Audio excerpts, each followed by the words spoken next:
Hello, everyone. Welcome back. My name is Micah. I am the astrology professor here at Divination, and I am coming to you today with another video in the Midas series. If you've missed the two videos that we've already done on Midas, well, I guess actually it's three videos that we've already done on Midas. We have an introductory video talking about the asteroid Midas and what it means in your astrological chart. And I do believe in that video, we also cover how to find Midas in your chart, but also we've already covered Midas in Aries as well as Midas in Taurus. And today we're going to be getting into Midas in the sign of Gemini. Before we get into all of that, let me know how you guys like this series so far. I think it's definitely something that I found very interesting, but I want to make sure that you guys also think it's interesting as well. And I would love to hear from you as far as like any feedback on this series and if it's helpful or not, if you enjoy it, and other topics that you would like me to talk about in astrology as well. That would be great.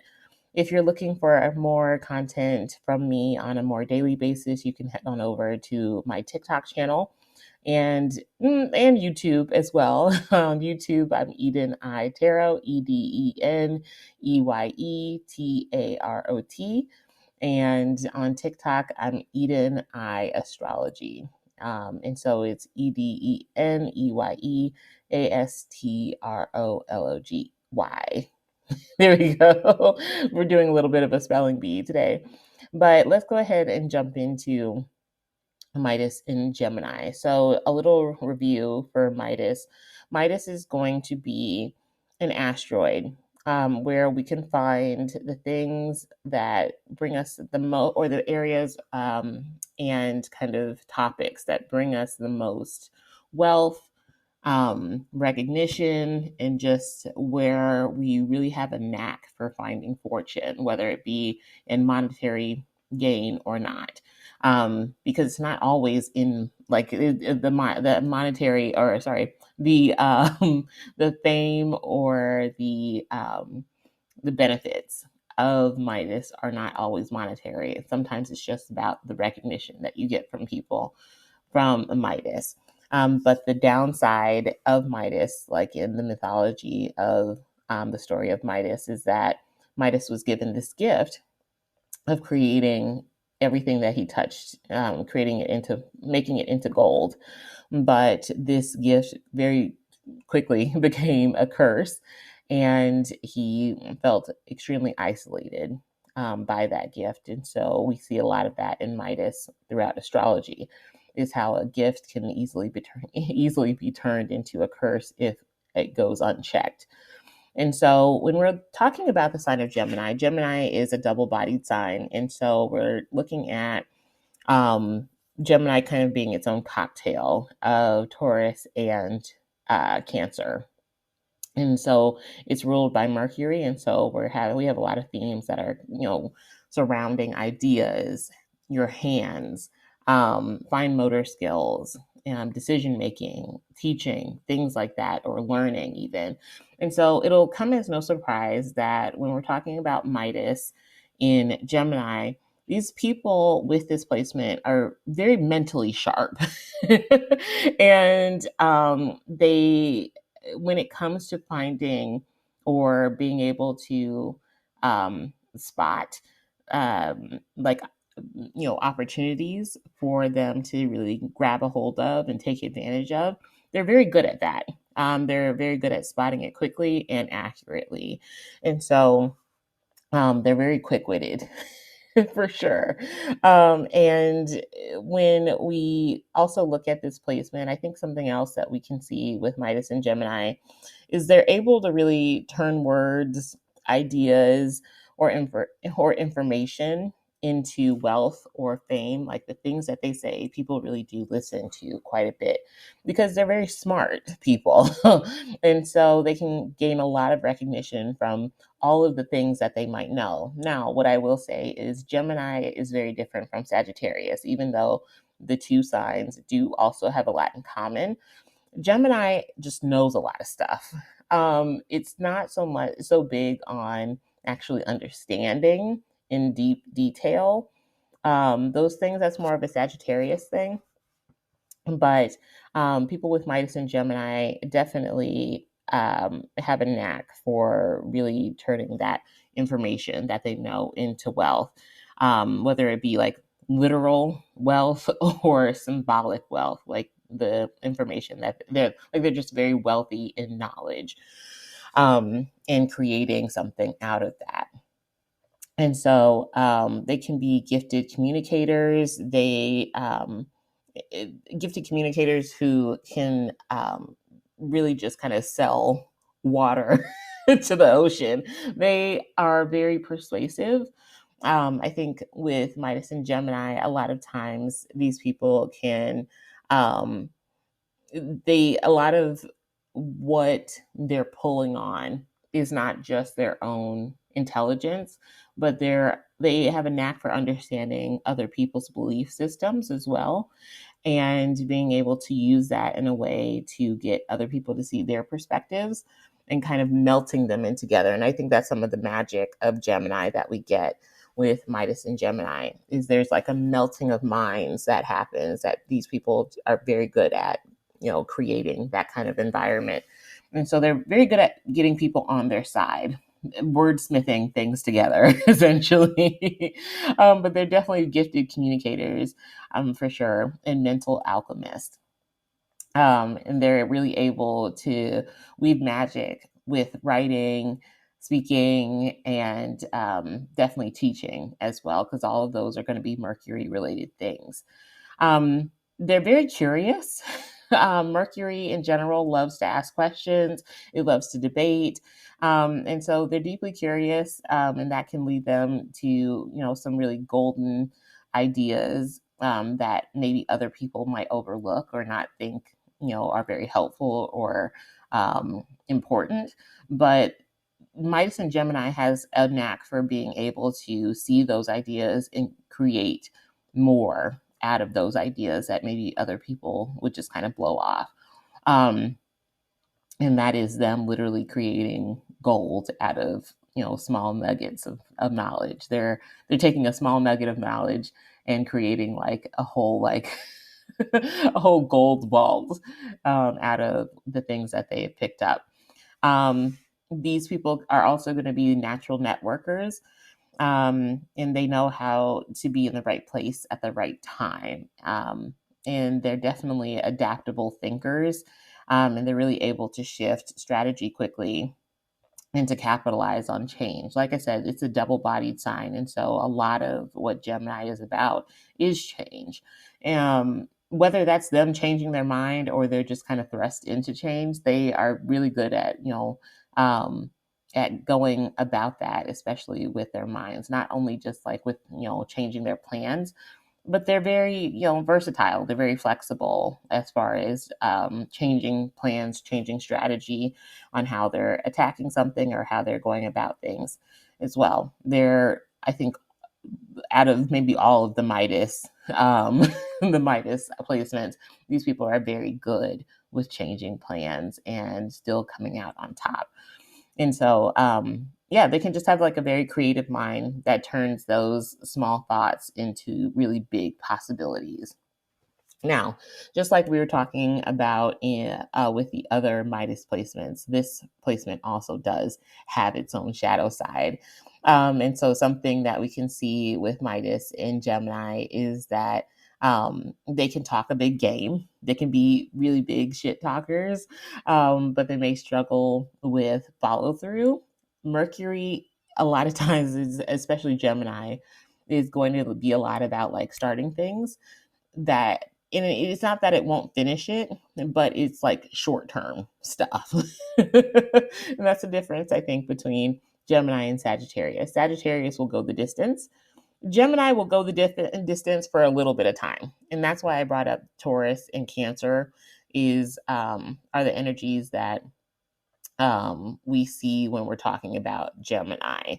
It's very much this, oh, I see this sparkly thing, I'm going to go after it. And then once I identify what it is, I'm on to the next thing. It's very much like Dory kind of energy from Finding Nemo. Sorry, excuse me. but they definitely may chase, shiny ideas, shiny things, without grounding them at all. And they can always be in motion and rarely, focus on mastery. And so they just want to be very aware of that, because something else that we can see with this placement is that they can manipulate through charm, um, and bending certain truths for their own gain. And so these placements, along with think like Midas and Pisces, even though Midas and Pisces will be a little bit more emotional, um, essentially these placements, they can lie and bend integrity to manipulate things into how they would like them to look or like them to be. And so they just want to be very mindful of that, for sure. And I think another thing that we can see with the shadow side of Midas and Gemini is that they can really focus on monetizing everything, even the things that are meant to stay sacred. A big part of Gemini is movement, and so while while we can see, Midas itself can be about like money and fortune and things like that. I could see with Midas and Gemini, these people, for example, really loving to dance or really loving to move, and then wanting to create some sort of like get rich quick kind of scheme, and it almost cheapens that practice for them, especially if it's like movement based or if it's like artistic based, something that they do with their hands, like creating jewelry or something like that. I could see that. That's very like a Midas and Gemini kind of thing, because I would imagine people with Midas and Gemini would actually be very good at creating jewelry, like hand making jewelry. Um, there can also be a tendency to scatter, energy, and chasing too many golden paths at once, rather than focusing on one thing at a time. We can also see them become obsessed, with being clever instead of being clear. Um, a lot of times with a Gemini on its shadow end, there can be this emphasis on, oh yeah, I know all these like random facts. I don't understand any of them though in detail. Um, and it can also be, it can also get very much into an ego thing where they're like, yeah, I know all these things. But because I don't understand them deeply, I could never teach them. And so they just want to be very careful about that, because again, like I said at the beginning of this video, Midas and Gemini has a great potential for being able to be a good teacher, but they have to take the extra step to really be able to get that recognition and not kind of cut corners, because I think this is definitely a placement that could do a lot of cutting of corners because they don't want to do the work, essentially.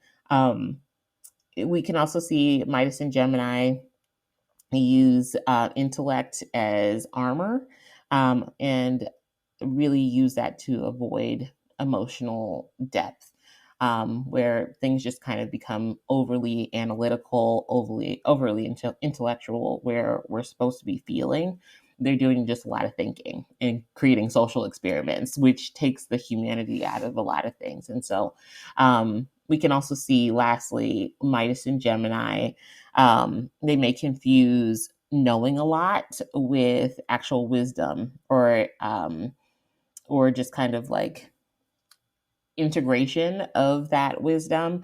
Um, it's I think with this placement, there is like that line can get blurred really quickly, because they feel like they know a lot. They might think that that is wisdom, but that is actually not the same thing. Wisdom is part, at least in my opinion, wisdom is part knowledge and part experience, because you need the experience to kind of back up and create understanding and mastery. And so they can very much say, oh, I read a book, and so I know all about it. That's not the same as being able to experience it, understand the why of all the things. And Midas and Gemini can sometimes skip over the why of something and just say, here's the answer. And so that would be like my biggest advice to people with Midas and Gemini, is to make sure you're not skipping over the why. and not mistaking all the facts or all the things that you know a little bit about, and remembering that there is still so much more to question, to ask, to experience and understand. Books can only take you so far. And sometimes we have to kind of extend that short term road trip, whether it's intellectual or literal, to really be able to get the full scope of what we're exploring. And so that is everything I have on Midas and Gemini. I hope that you guys have enjoyed this video. I hope you're enjoying this series. If you have not heard already, I am offering donation-based readings for astrology, tarot, as well as combination readings. Combination readings are going to be essentially not only your natal chart. You can talk to me about your natal chart if you would like. However, what combination readings are usually for is talking about progressions, solar returns, annual perfections, all of those transits that are coming up in your chart. That's what combination readings are for. And then you also get tarot as a part of that reading. And so I am offering donation-based readings for recorded natal charts, recorded tarot readings, and recorded combination readings. If you want to take advantage of that, all you need to do is send $15. We have a $15 minimum to my Cash App or Venmo. On Venmo, I'm Eden I Tarot, and then on Cash App, I'm Eden I Tarot Astro on Cash App. If you have any questions about it, please feel free to let me know and message me on Discord. I'm on there. Unfortunately, I'm not on Facebook anymore, but I am on Discord. And so if you have any questions about the donation-based readings, like I said, there is a $15 minimum, just because we want to make sure that we are being fair about the energy that I'm putting into these readings.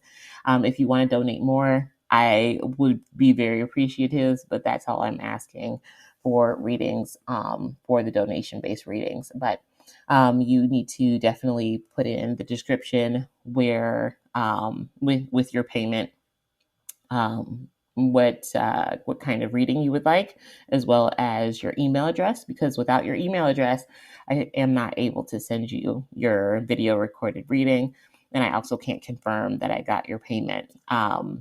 And so just make sure that you're doing that. And other than that, guys, that is all I have for you today, and I will talk to you in the next one. Bye.